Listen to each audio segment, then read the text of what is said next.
You know what really led to my barrel? This. And no, it's not so much the gun as much as it is just Glock innovation.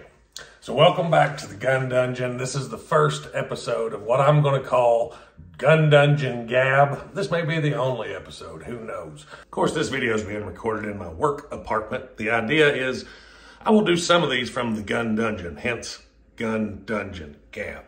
But I decided that I was going to start doing more of a commentary type video, maybe once a week, maybe every other week, maybe never again, who knows. It's just going to be on topics that I can kind of talk about without being in the platform of my normal videos, which is generally gel testing or reviewing or something like that. It's hard to talk about certain subjects without just talking about them.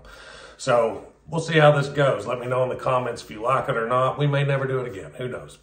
But anyways, topic of discussion, the Glock 47. I mean, look at it. It's a Glock 17 frame, Glock 17 slide.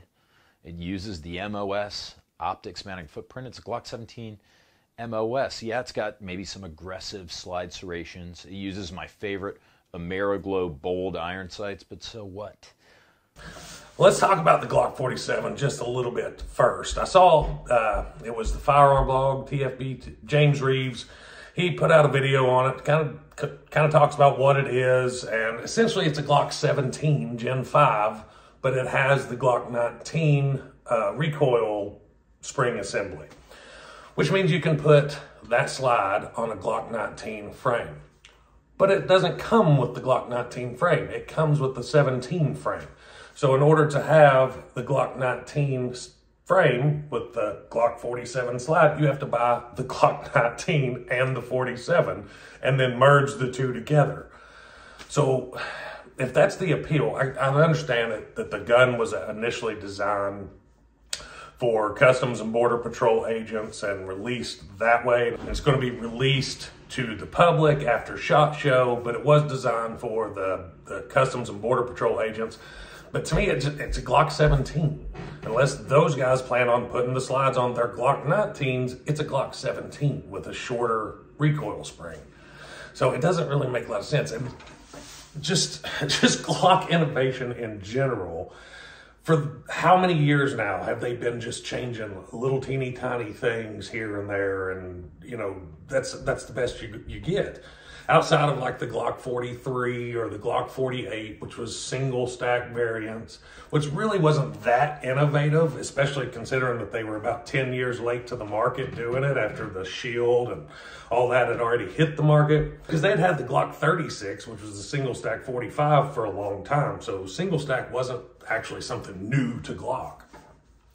But really, they haven't done anything new in a long, long time.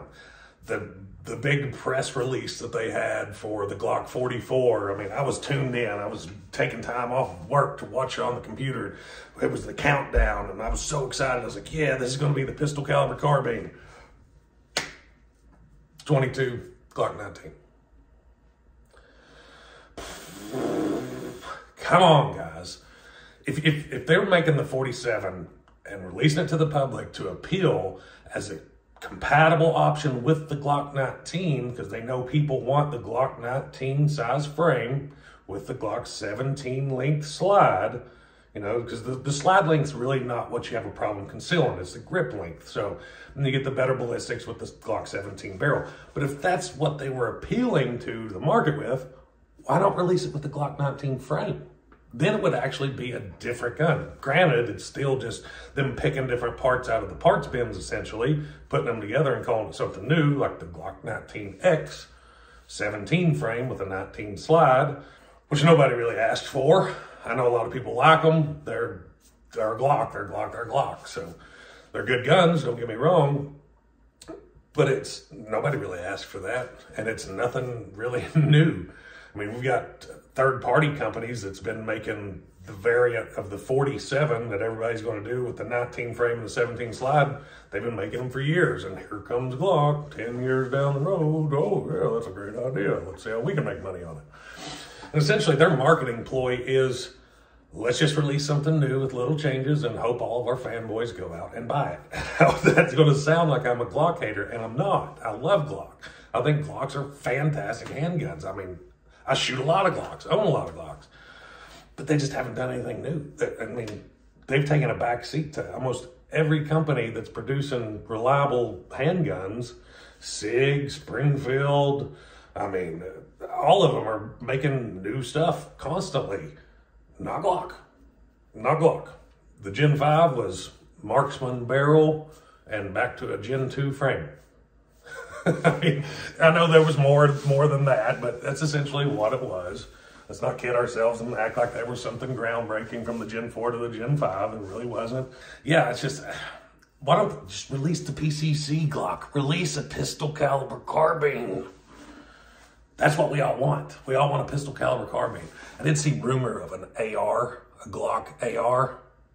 Seems like an awful saturated market to get into. Don't know how that will work out. I'm sure people will buy them because it says Glock on it, but I don't necessarily want one.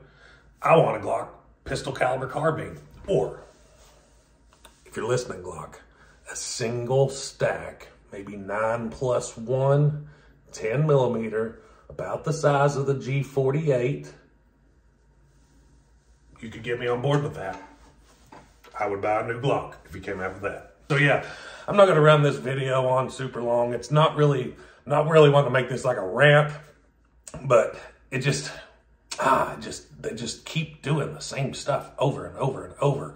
And we're up to now 48.